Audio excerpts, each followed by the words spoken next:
चलिए शुरुआत करते हैं यूपी एक्सप्रेस 100 की। अयोध्या के संभावित फैसले से पहले एससी में बड़ी बैठक हुई। बैठक में यूपी के डीजीपी ओपी सिंह, मुख्य सचिव आर के तिवारी ने चीफ जस्टिस मौजूद रहे। यूपी की मौजूदा सुरक्षा व्यवस्था पर चर्चा की गई। अयोध्या पर फैसले से पहले गृह मंत्रालय ने सभी राज्यों को अलर्ट जारी किया है। यूपी समेत देश के कई और राज्यों में खासकर सुरक्षा व्यवस्था के लिए राज्य सरकारों को केंद्र सरकार मदद कर रही है। सुरक्षा बलों के 4000 अतिरिक्त जवानों को अयोध्या भेजा गया है। अयोध्या मामले में सुप्रीम कोर्ट के आने वाले फैसले के बाद आशंकित स्थितियों से निपटने के लिए रेलवे चौकन्नी है। आरपीएफ ने अपने सभी 7 जोन को परामर्श जारी किया है। इसमें सभी जवानों की छुट्टियां रद्द करने के निर्देश दिए गए हैं। यूपी, दिल्ली और मुंबई समेत 78 बड़े स्टेशनों को अति संवेदनशील चिन्हित किया गया है। आरपीएफ ने रेलवे स्टेशनों के परिसर या उसके नजदीक सभी धार्मिक स्थलों पर करीबी नजर रखने को कहा है।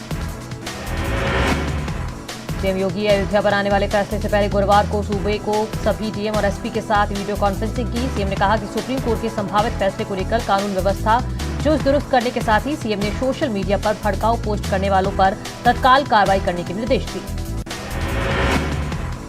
हरदोई में अयोध्या पर फैसला आने से पहले लखनऊ मंडल के कमिश्नर और आईजी ने पीस कमेटी संग बैठक कर आपसी भाईचारे की अपील की। इसके साथ ही किसी भी अराजकता से निपटने के लिए पुलिस और प्रशासन का साथ देने का आह्वान किया। इसके साथ भारत नेपाल बॉर्डर की सुरक्षा बढ़ा दी गई है। हर आने जाने वाले लोगों की सघन तलाशी ली जा रही है। यूपी के तमाम जिलों को सबसे संवेदनशील माना जा रहा है। सारण के अलावा मथुरा, लखनऊ, मेरठ समेत कई जिलों में पुलिस ने फ्लैग मार्च निकाला। जिले के आला अफसर हर धर्म के प्रतिनिधियों से मिल रहे हैं। उत्तर प्रदेश के अंबेडकर नगर में तो कुछ ज्यादा ही तैयारी हो चुकी है। पूरे इलाके में सिर्फ धारा 144 ही नहीं लगी है, बल्कि 8 स्कूलों को अस्थायी जेल में बदल दिया गया है। उत्तर प्रदेश पुलिस ने बरेली जोन में 6000 से ज्यादा ऐसे लोगों को चिन्हित किया है जो फैसले के बाद उपद्रव कर सकते हैं। ऐसे शरारती तत्वों को रेड कार्ड जारी किया गया है। अयोध्या पर फैसले के पहले कानून व्यवस्था कायम रखने के लिए पुलिस पूरी तरह सतर्क है। शांति व्यवस्था कायम करने के लिए पुलिस लगातार रिहर्सल कर रही है। आज भी पुलिस ने दंगा नियंत्रण का रिहर्सल किया। और अयोध्या में भी फैसले से पहले पुलिस प्रशासन पूरी तरह से सतर्क है। डीएम और एसपी सांप्रदायिक सौहार्द बनाए रखने की अपील कर रहे हैं। साथ ही सोशल मीडिया, फेसबुक, व्हाट्सएप और ट्विटर पर नजर रखने के लिए 50 वॉलंटियर की टीम भी बनाई गई है। उन्नाव में भी सुप्रीम कोर्ट के फैसले को देखते हुए प्रशासन अलर्ट है। सुरक्षा व्यवस्था बनाए रखने के लिए पुलिस कर्मियों की सूची भी तैयार की गई है। डीएम और एमपी, एसपी भी तहसील स्तर पर पैदल मार्च और सद्भावना बैठक कर रहे हैं। अयोध्या में गुरुवार को शुरू हुई पंचकोसी परिक्रमा आज खत्म हो गई। इस परिक्रमा के दौरान सुरक्षा व्यवस्था के कड़े इंतजाम किए गए हैं। परिक्रमा के मार्ग पर पुलिस प्रशासन सख्त घेरा दिखा। 5 कोसी परिक्रमा राम जन्मभूमि के चारों तरफ 5 कोस की परिधि में होती है और इस समय ऐसा लगता है जैसे लाखों श्रद्धालु मानव रूपी माला बनाकर अपने आराध्य को नमन कर रहे हैं। आज एकादशी के पर्व पर धर्म की नगरी वाराणसी के गंगा घाटों पर लाखों की संख्या में श्रद्धालु का जन सैलाब गंगा में डुबकी लगाने के लिए उमड़ा। खासकर पंचगंगा घाट और दशाश्वमेध घाट पर गंगा स्नानार्थियों की सबसे ज्यादा भीड़ देखने को मिली। मथुरा में 10वीं की रात मथुरा में एक बार फिर कंसवध नीला के साथ कान्हा की नगरी में आस्था का सैलाब उमड़ा पड़ा है। परिक्रमा से पूर्व शहर में कृष्ण बलराम स्वरूप की झांकियां निकाली गई। झांकियां यमुना किनारे विश्राम घाट पर पहुंची और कृष्ण बलराम ने विश्राम किया। उसके बाद से मथुरा वृंदावन समेत 3 वन की परंपरा शुरू हुई। मान्यता है कि भगवान कृष्ण ने जब कंस का वध किया था तो उसके बाद दोनों भाइयों ने यमुना किनारे इसी विश्राम घाट पर विश्राम किया था और उसके बाद 3 मथुरा, वृंदावन और छठीकरा की परिक्रमा लगाई थी। आज भी उसी परंपरा को निभाते हुए श्रद्धालु 3 वन की परिक्रमा के साथ ही मथुरा वृंदावन की परिक्रमा लगा रहे हैं। कार्तिक एकादशी के मौके पर आज पुष्कर में पंचतीर्थ स्नान किया जा रहा है, जिसमें देश विदेश के लोग शामिल होने पहुंच रहे हैं। पुष्कर मेला मैदान में मूंछ और साफा बांध जैसी कई रंगारंग प्रस्तुतियों का आयोजन किया गया है। दिल्ली 30 हजारी कोर्ट में वकीलों और पुलिस के बीच मारपीट के विरोध में आज यूपी बार काउंसिल ने हड़ताल बुलाई है। उत्तर प्रदेश के 2.5 लाख वकील हड़ताल पर हैं और विरोध दिवस मना रहे हैं। आज हाईकोर्ट से लेकर जिला न्यायालय और दूसरे कोर्टों में कामकाज ठप है।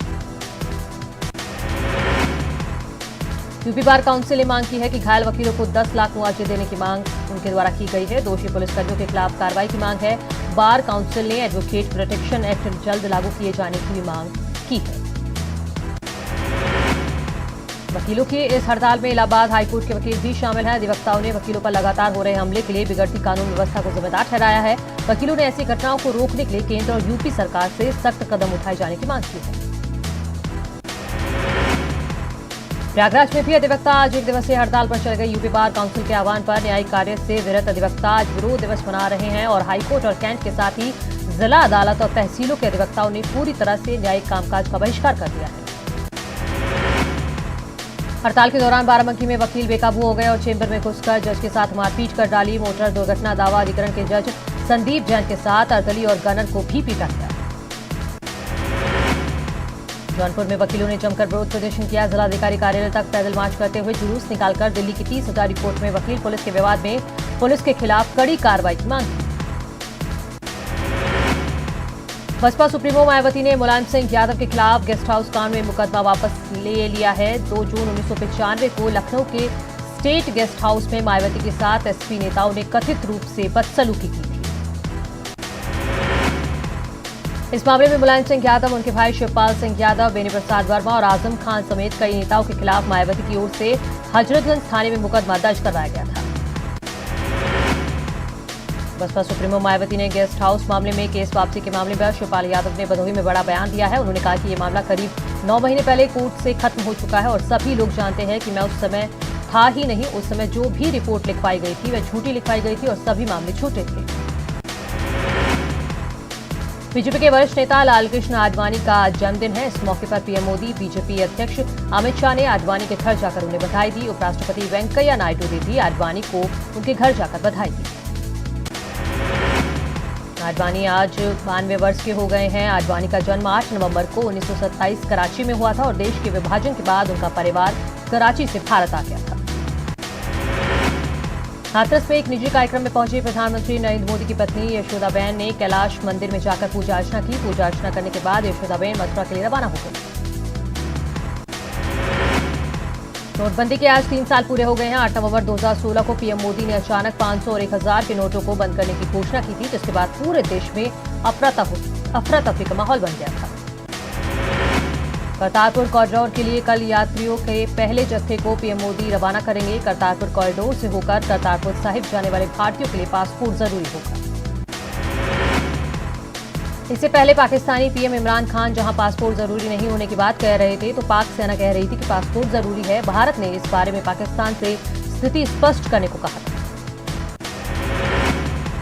विदेश मंत्रालय ने पाकिस्तान में करतारपुर कॉरिडोर से जुड़े उद्घाटन समारोह में शामिल होने के लिए पंजाब के पूर्व मंत्री और कांग्रेस नेता नवजोत सिंह सिद्धू को मंजूरी दे दी है। इसके मुताबिक वे 9 तारीख करतारपुर कॉरिडोर के कार्यक्रम में शामिल हो जाएंगे। पाकिस्तान ने श्री श्री रविशंकर को करतारपुर साहिब कॉरिडोर के उद्घाटन समारोह के लिए आमंत्रित किया था, जिसके बाद श्री श्री रविशंकर ने पाक के इस न्यौते को ठुकरा दिया है। गाजियाबाद में 70 लाख रुपए के गबन के मामले में इंस्पेक्टर लक्ष्मी सिंह चौहान और एक सिपाही ने मेरठ में एंटी करप्शन कोर्ट में सरेंडर कर दिया, जिसको कोर्ट ने 14 दिन की न्यायिक हिरासत में भेज दिया है। इंस्पेक्टर लक्ष्मी पर गाजियाबाद के लिंक रोड थाने में एसएचओ रहते हुए 70 लाख रुपए लूटने का आरोप है। इस मामले में 7 आरोपी हैं, जिनमें मुख्य नाम इंस्पेक्टर लक्ष्मी सिंह चौहान का है। पुलिस ने 24 सितंबर की रात राजीव सचान को साथी आमिर के साथ गिरफ्तार किया था, जिनके पास से 1 करोड़ 15 लाख रुपए बरामद हुए थे। लखनऊ में 5 से 9 फरवरी 2020 को आयोजित होने वाले डिफेंस एक्सपो को लेकर बड़ी बैठक की गई। डिफेंस एक्सपो में रक्षा उपकरण बनाने वाली कंपनियां भी भाग रही। कमिश्नर लखनऊ की अध्यक्षता में हुई बैठक में तय हुआ कि शहीद पथ स्थित वृंदावन योजना में पूरा आयोजन होगा। चेन्नई और गोवा के बाद लखनऊ में डिफेंस एक्सपो का आयोजन किया जा रहा है। डिफेंस एक्सपो में भारतीय सेना के तीनों विंग भी भाग लेंगे। गोमती नदी में एक तरफ नौसेना अपने कर्तव्य दिखाएगी, वहीं थल और वायुसेना भी अपने उपकरणों का प्रदर्शन करेगी। डिफेंस एक्सपो में छात्रों और आम नागरिकों को भी प्रवेश दिया जाएगा। लखनऊ के जिलाधिकारी अभिषेक प्रकाश ने वायु प्रदूषण को लेकर दिशा निर्देश जारी किए हैं। जिले भर के सभी भट्टों पर अगले आदेश तक प्रतिबंध लगा दिया गया है। खुले में कूड़ा जलाने पर 500 से लेकर 15,000 रुपए जुर्माना लगाने का प्रावधान किया गया है। छत्तीसगढ़ के बीजापुर में हुए सीआरपीएफ और नक्सलियों के मुठभेड़ में कौशाम्बी का एक लाल शहीद हो गया। 191वीं बटालियन की टुकड़ी और नक्सलियों के बीच हुई मुठभेड़ में सीआरपीएफ जवान कामता प्रसाद घायल हो गए, जिनकी इलाज के दौरान मौत हो गई। गोरखपुर से मदन मोहन मालवीय प्रौद्योगिकी विश्वविद्यालय और राइक्यूम विश्वविद्यालय ओकिनावा जापान के बीच हुए समझौते के तहत जापान के प्रोफेसर के नेतृत्व में 4 जापानी छात्रों का दल मदन मोहन विश्वविद्यालय गोरखपुर पहुंच गया है। ये छात्र 4 महीने तक यहीं रहेंगे।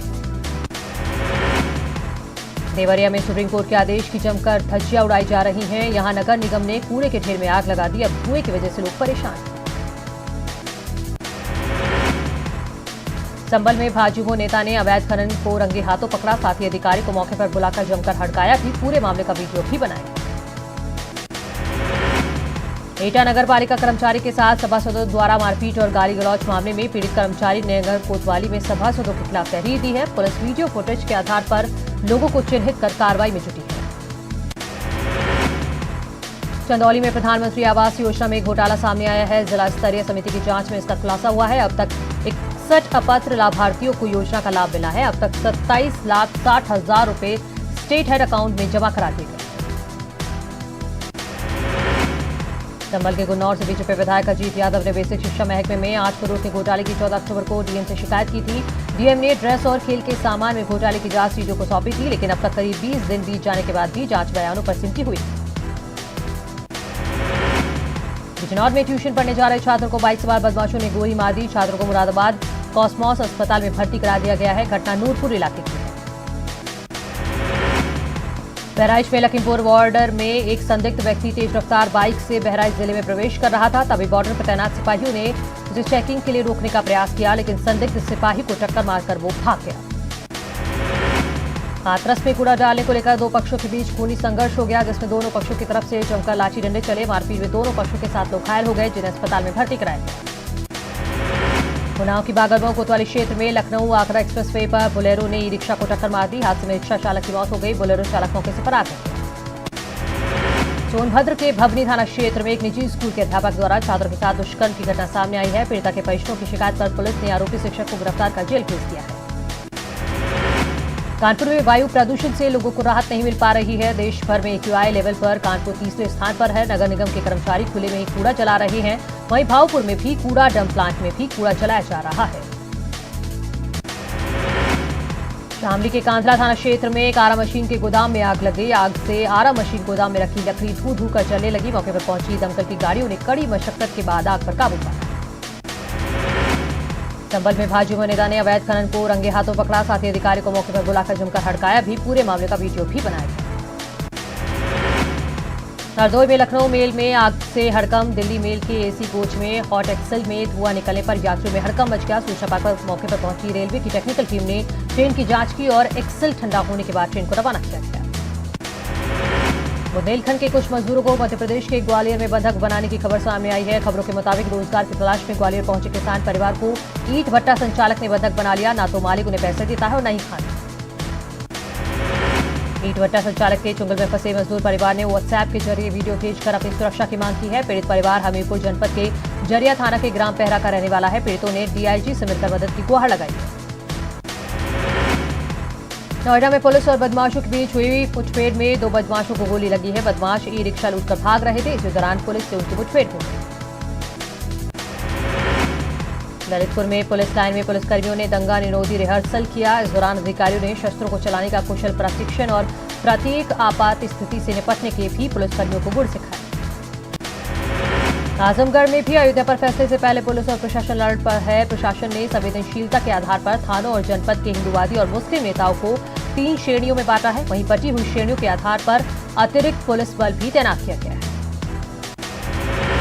जौनपुर में न्यूज 18 खबर का बड़ा असर हुआ है। यहां 1 करोड़ की डकैती के मामले में वारदात के 8 दिन बाद SP रविशंकर छवि ने 1 करोड़ की डकैती के मामले में जौनपुर के स्वाट प्रभारी वीरेंद्र कुमार, सर्विलांस प्रभारी ओम नारायण सिंह को SP ने तत्काल प्रभाव से निलंबित कर दिया है। आगरा में अयोध्या मामले में सुप्रीम कोर्ट के फैसले को लेकर सभी धर्मों के लोग जागरूकता अभियान चला रहे हैं। संजय प्लेस में लोगों ने जनप्रतिनिधियों और पुलिस अधिकारियों की मौजूदगी में भाईचारा और शांति बरकरार रखने का संकल्प लिया। कन्नौज में एक बुजुर्ग को घर वालों ने बाहर निकाल दिया और उसकी पिटाई भी की। बुजुर्ग ने अपने घर वालों की शिकायत डीएम से की। कानपुर में मॉल में कर्मचारियों ने चोरी करते हुए एक युवक को पकड़ लिया। इसके बाद कर्मचारी युवक को थाने लेकर आए। युवक एक मॉल में कपड़े खरीदने आया था, जहां उसने चेंजिंग रूम में जमकर नए कपड़ों के ऊपर अपने पुराने कपड़े पहन लिए। वापस जाने लगा। इस दौरान कर्मचारी को उस पर शक हो गया। आज एकादशी के पर्व पर धर्म की नगरी वाराणसी की गंगा घाटों पर लाखों की संख्या में श्रद्धालुओं का जन सैलाब गंगा में डुबकी लगाने के लिए उमड़ा। खासकर पंचगंगा घाट और दशाश्वमेध घाट पर गंगा स्नानियों की सबसे ज्यादा भीड़ देखने को मिली। मथुरा में 10वीं की रात मथुरा में एक बार फिर कंसबंद नीला के बाद कान्हा की नगरी में आस्था का सैलाब उमड़ पड़ा। परिक्रमा से पूर्व शहर में कृष्ण बलराम स्वरूप की झांकी निकाली। न्यूज 18 से एक्सक्लूसिव बातचीत में राजधानी के मुद्दे पर सीएम त्रिवेंद्र सिंह रावत ने कहा कि इमोशन के आधार पर कोई फैसला नहीं लेना है, क्योंकि राजधानी के लिए बहुत बड़ा बजट चाहिए। यहां सिर्फ राष्ट्रीय ही नहीं अंतर्राष्ट्रीय गतिविधियों का केंद्र है। कैबिनेट विस्तार पर सीएम ने कहा कि राजनीतिक व्यक्ति का बीपी कभी ऊपर नीचे नहीं होता है। उन्होंने ये चर्चा राजनीतिक हलकों में कम और मीडिया में ज्यादा है। कुंभ पर सीएम त्रिवेंद्र सिंह रावत ने कहा कि तो कुंभ बहुत अच्छा होगा। हमने प्रयागराज के कुंभ का भी अनुभव लिया है, हमारे पास बहुत अनुभव के लोग हैं। उत्तराखंड में अवैध स्लॉटर हाउस बंद करने के खिलाफ दाखिल याचिका पर सुप्रीम कोर्ट 2 हफ्ते बाद सुनवाई करेगा। हाईकोर्ट के आदेश के खिलाफ सुप्रीम कोर्ट में याचिका लंबित है, जिस पर जल्द सुनवाई की मांग की गई थी। नैनीताल हाईकोर्ट ने राज्य में अवैध रूप से संचालित स्लॉटर हाउस को बंद करने के लिए आदेश पारित किए थे। कोर्ट ने कहा था कि खुले में किसी तरह के जानवरों को न काटा जाए, जिसके बाद पूरे प्रदेश के स्लॉटर हाउस बंद हो गए थे। पलायन से जूझते उत्तराखंड में गास जैसे पारंपरिक त्योहारों को एक अवसर के रूप में देखा जा रहा है। सांसद अनिल बलूनी की गांव चलो मुहिम इस कड़ी में रंग लाती नजर आ रही है। उनके पौड़ी में नकोट स्थित गांव में आज धूमधाम से गास पर्व मनाया गया। भाजपा राष्ट्रीय प्रवक्ता संबित पात्रा, राजीव जेटली, उत्तराखंड विधानसभा अध्यक्ष प्रेमचंद अग्रवाल इगास मनाने राज्यसभा सांसद अनिल बलूनी के गांव नकोट पहुंचे। संबित पात्रा ने इगास पर गाय की पूजा कर सभी को शुभकामनाएं। पौड़ी का नकोट गांव में इगास त्योहार मनाया जा रहा है, लेकिन ये गांव भी पलायन की समस्या से जूझ रहा है। इस गांव में लगभग 25 परिवार बचे हैं। यहां पलायन कर चुके लोगों ने अपने अनुभव साझा किए हैं। देहरादून यार्ड की रिमॉडलिंग के चलते 10 नवंबर से अगले साल 7 फरवरी तक यानी कि लगभग 3 महीने तक देहरादून से ट्रेनों का संचालन पूरी तरह बंद रहेगा। इसी के चलते आज से इंदौर और काठगोदाम एक्सप्रेस का संचालन 3 महीने के लिए रद्द किया गया। मेगा ब्लॉक के दौरान नंदा देवी एक्सप्रेस और जनशताब्दी एक्सप्रेस हर्रावाला स्टेशन तक ही आएगी। ऐसे में रेलवे ने हर्रावाला स्टेशन में सुविधाएं बढ़ाने की कवायद शुरू कर दी है। पहाड़ में मौसम का मिजाज बदल गया है। केदारनाथ में जमकर बर्फबारी हुई। बाबा केदार में बर्फबारी से निचले इलाकों में ठंड बढ़ गई है। चमोली में ऊंचाई वाले इलाकों में भी मौसम खराब बना हुआ है। साथ ही ऊंचाई वाले इलाकों में बर्फबारी की संभावनाएं बनी हुई हैं। उत्तरकाशी में जमकर बर्फबारी हुई। जिले के गंगोत्री, हर्षिल, झाला, सूखी, यमुनोत्री, खरसा में भी बर्फबारी हुई। लेंसडाउन को पर्यटकों का आकर्षण का केंद्र बनाने के लिए कैंट बोर्ड भी सामने आया है। कैंट बोर्ड लेंसडाउन में एडवेंचरस स्पोर्ट्स हॉर्स राइडिंग शुरू करने की तैयारी में है। रुड़की की पूजा चौहान ने चीन में हुए कनोइंग कयाकिंग में कांस्य पदक जीता था, लेकिन राज्य सरकार से उसको आज तक कोई सम्मान नहीं दिया गया है। भारत एक और परमाणु मिसाइल के परीक्षण के लिए तैयार है। भारत आज आंध्र प्रदेश के तट से पनडुब्बी के जरिए K4 परमाणु मिसाइल का परीक्षण करने जा रहा है। फाइनेंशियल एक्शन टास्क फोर्स ने सभी सदस्य देशों से आतंकवाद से संबंधित यात्राओं के वित्त पोषण को आपराधिक बनाने को कहा है। पाकिस्तान में हिंदू छात्रा की मौत से जुड़े मामले में एक बड़ा चौंकाने वाला खुलासा हुआ है। हिंदू छात्रा की मौत से जुड़ी अंतिम पोस्टमार्टम रिपोर्ट के मुताबिक हिंदू छात्रा की हत्या करने से पहले उसके साथ दुष्कर्म किया गया था। पाकिस्तानी सेना ने करतारपुर तीर्थयात्रियों के लिए नया फरमान जारी किया है। सेना ने इस नए फरमान के मुताबिक भारतीय तीर्थयात्रियों को करतारपुर कॉरिडोर के इस्तेमाल के लिए पासपोर्ट की जरूरत होगी। भगोड़े हीरा व्यापारी नीरव मोदी को यूके की अदालत में सुनवाई के वक्त आत्महत्या की धमकी दी है। सुनवाई के वक्त नीरव ने कोर्ट में कहा कि अगर उसे भारत को प्रत्यार्पण करना पड़ता है तो वो आत्महत्या कर लेगा।